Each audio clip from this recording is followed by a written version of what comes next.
Nah, atas dasar inilah maka Hazrat Mirza Ghulam Ahmad mengambil nama Ahmad karena nama Ahmad itu satu fakta secara kebahasaan sebagai kata kerja Hamidah Yahmadu Ahmadu artinya aku memuji. Ya, kalau aku memuji siapapun itu mesti menggunakan tutur kata yang baik, sikap yang baik, yang nawan dan seterusnya. Nah, itu namanya sifat jamali.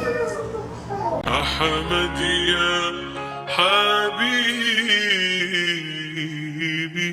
salam alaik.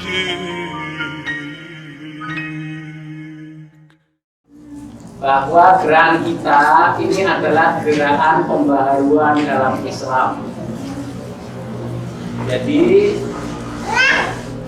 sama dengan gerakan-gerakan Islam yang sebenarnya yang dibawakan oleh para imam dan para mujaddid sejak masa awal Islam. Ya, ini tercatat dalam sejarahnya bahwa pengikut Hazrat Mirza Ghulam Ahmad kalau tidak dinamai dalam dokumen resmi akan tercatat misalnya Bapak Haji Musni Nur Ahmad, ya, alamatnya Pare, agama Islam, mazhab Qabliyah atau Nizami.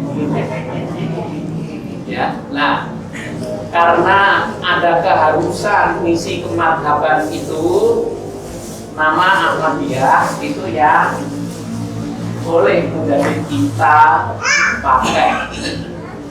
Dan beliau menjelaskan bahwa nama Ahmadiyah berasal dari kata Ahmad, itu bukan Ahmad nama beliau seperti dugaan orang-orang non-Ahmadi, melainkan itu nama Nabi Muhammad SAW yang diilhamkan kepada ibundanya Siti Aminah. Dan juga secara ilhamiah pula nama itu secara implisit ada di dalam Quran. Kalau kita membaca surat 48 ayat 29, di sana setelah kata-kata Muhammadur Rasulullah walladzina ma'ahu asyidda'u 'alal kuffar ruhamaa'u bainahum dan seterusnya, ada kata-kata zalika mathaluhum fit Taurat. Lalu titik 3 wakofnya, kalau ada titik 3 wakof ini namanya mu'anaqah. Cara membacanya bisa berhenti pada titik yang pertama atau pada titik yang kedua. Nah, titik keduanya ini antara titik pertama dan kedua di sana tertulis ya wa mathaluhum fil Injil. Ya, dan gambaran mereka dalam Injil. Dengan demikian kalau membacanya pada titik pertama, ayat itu memberitahu kita bahwa ada dua gambaran berkenaan dengan Muhammad dan umatnya atau pengikutnya itu. Ya, gambaran pertama menurut Taurat. Nah, dan gambaran yang kedua menurut Injil yang di sana diterangkan kazaim dan seterusnya itu. Nah, sekarang gambarannya dalam Taurat di mana kita bisa baca dalam kitab Ulangan yang menggambarkan kebesaran dan kejayaan Nabi Muhammad SAW dan umatnya. Ini dijabarkan atau digenapi dalam sejarah kenabian beliau di Madinah. Nah, sedangkan gambaran dalam Injil ini digambarkan sebagai seorang penabur benih, jadi seorang petani. Nah, ini kita bisa baca dalam Matius pasal 13. Ya, di sana diterangkan ada 4 macam hasil perjuangan ya dari petani ini. Nah, itu digenapi dalam nama Ahmad yang tergenapi pada hidup Nabi Muhammad SAW periode Mekah selama 14 tahun itu. Nah, tapi kalau membacanya itu dari matsalun fit Taurat wa matsalun fil Injil berhenti pada titik 3 yang kedua, berarti itu ada 3 gambaran satu lagi. Nah, gambaran satu lagi itu di mana? Ya di dalam Taurat dan Injil. Nah, sekarang gambaran dalam Taurat dan Injil itu bagaimana? Nah, sebenarnya yang mulai dari kata-kata Muhammad Rasulullah dan seterusnya sampai wa matsalun fil Injil itu gambaran juga ada di dalam Injil, dan itu menjadi jelas setelah kita membaca tafsir Ahmadiyah. Ya, nah atas dasar inilah maka Hazrat Mirza Ghulam Ahmad mengambil nama Ahmad karena nama Ahmad itu satu fakta secara kebahasaan sebagai kata kerja. Hamidah yahmadu, ahmadu artinya aku memuji.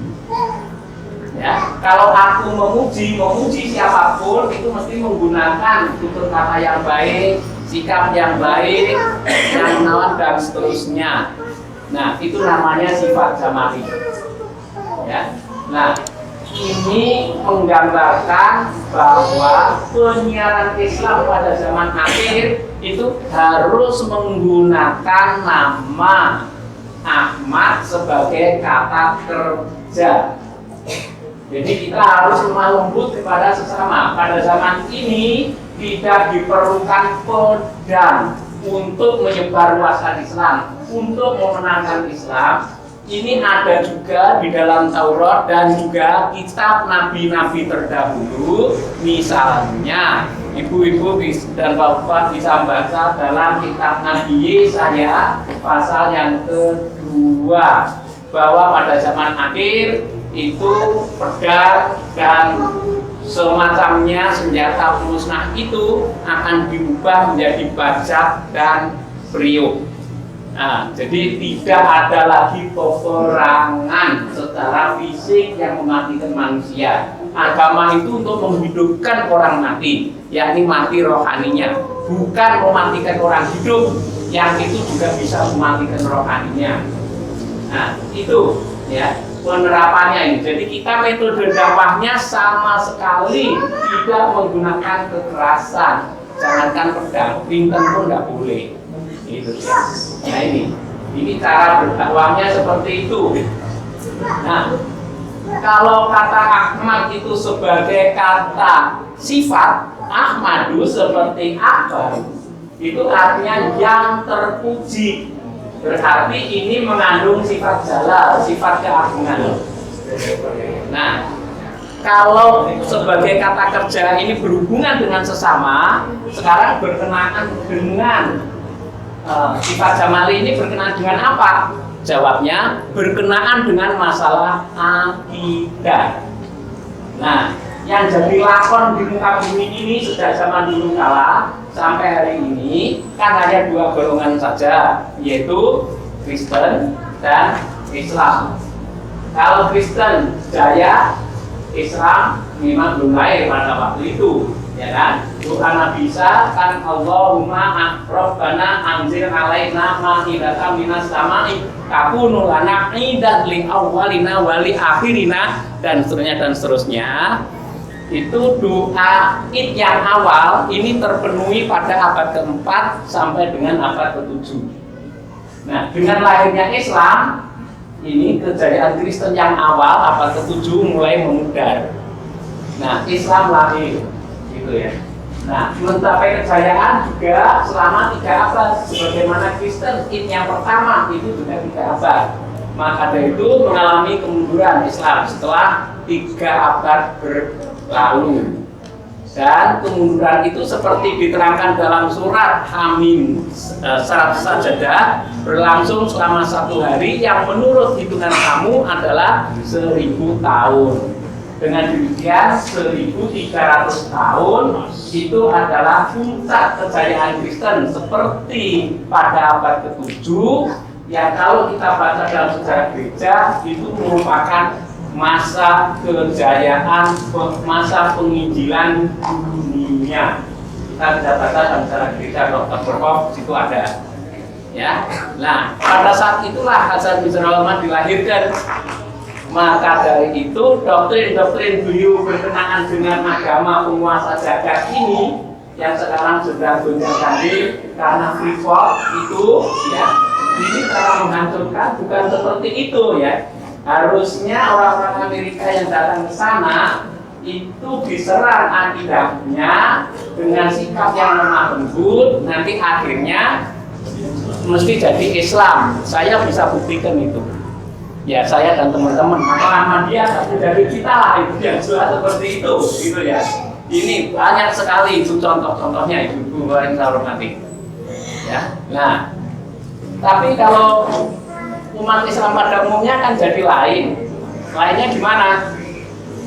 Mereka dalam akidah itu toleransi, tapi dalam muamalah menyangkut masalah kemanusiaan mereka ini nggak rukun.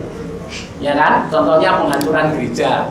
Gereja itu dibangun ya dengan biaya yang tidak sedikit, ya kan?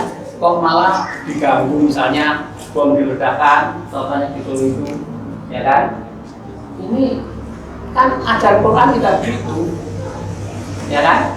Menyangkut masalah akidah, mereka datang ke situ kan karena akidah kan? Bahwa Yesus adalah Tuhan, anak Tuhan yang mati disalib, dikuburkan, lalu bangkit dari maut, pada hari yang ke-40 naik ke langit, kemudian nanti pada zaman akhir akan turun. Sekarang ini sekurang-kurangnya saya lihat itu 5 buku yang menerangkan tentang zaman akhir ini, membicarakan tentang alamatus saah, tanda-tanda kiamat, antara lain itu. Isinya yang pokok memang itu.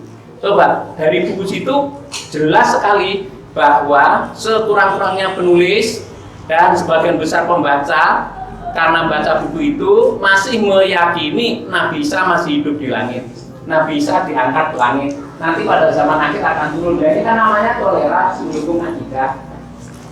Nah seharusnya itu keras, tidak begitu kita menjawabnya, ya kan? Itu coba putra dari Wajah Kamaluddin namanya siapa? Nasir Ahmad menulis Jesus in heaven on earth, Yesus dalam surga di bumi, tidak di surga di langit. Loh, bukunya tebal sekali, pernah dilarang oleh pemerintah Pakistan, tapi akhirnya diizinkan kembali untuk disebarluaskan. Jadi kalau mereka mengatakan Yesus itu mati disalib, kita harus mengatakan tidak mati disalib. Cara bantahnya harus begitu, bukan kok yang disalib itu orang lain, bukan Yesus kan gitu. Nah, orang lain siapa? Itu Yudas. Dari mana Anda tahu? Kan gitu. Nah, mereka dari kata kiai kan gitu. Nah, karena itu kitab suci mestinya harus didasarkan pada kitab suci.